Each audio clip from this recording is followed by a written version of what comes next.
पवित्र ओडिशा दिवस अवसर रे ओडिशा तथा विश्वर कोण अनुकोण रे रहुतबा समस्त ओडिया भाई भणी माननकु मु शुभेच्छा और अभिनंदन जनाउछि। स्वतंत्र ओडिशा प्रदेश गठन करिया पई अवदान रखितबा समस्त बरपुत्र माननकु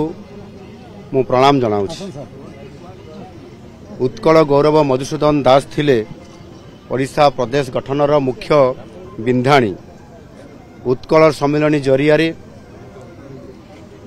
से एक दीर्घ आंदोलन सूत्रपात करथिले, जहा फल आमर स्वतंत्र राज्यर गठन करिवार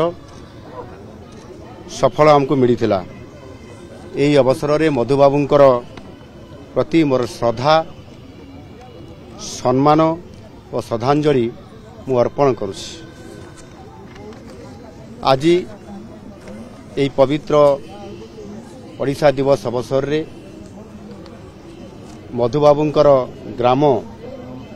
सत्यभामापुर ठारे आज ओडिशा सरकार तरफ स्वतंत्र भाव में प्रथम थर करी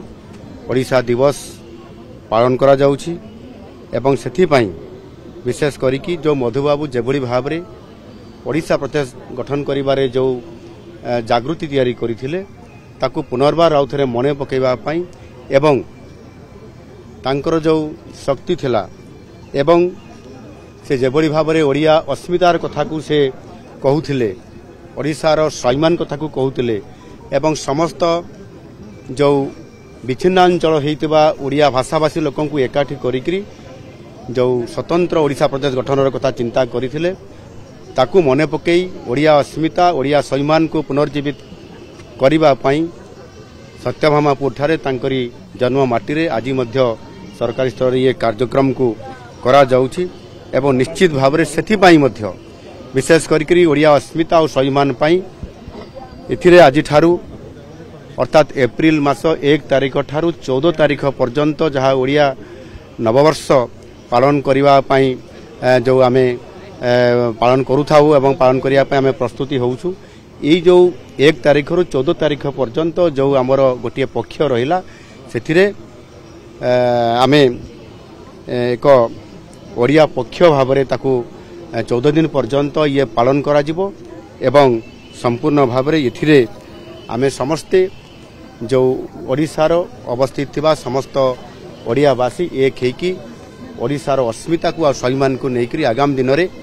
ओडिशा को भारत वर्ष रे एक श्रेष्ठ राज्य रे परिणत करिबा पई समृद्ध ओडिशा रे परिणत करिबा पई आमर जो संकल्प अछि ताकू आधार करिकरी निश्चित भाव में ओडिशा सरकार आज संकल्पबद्ध होई संकल्प नहीं काम करिबा आरंभ करिसेंती।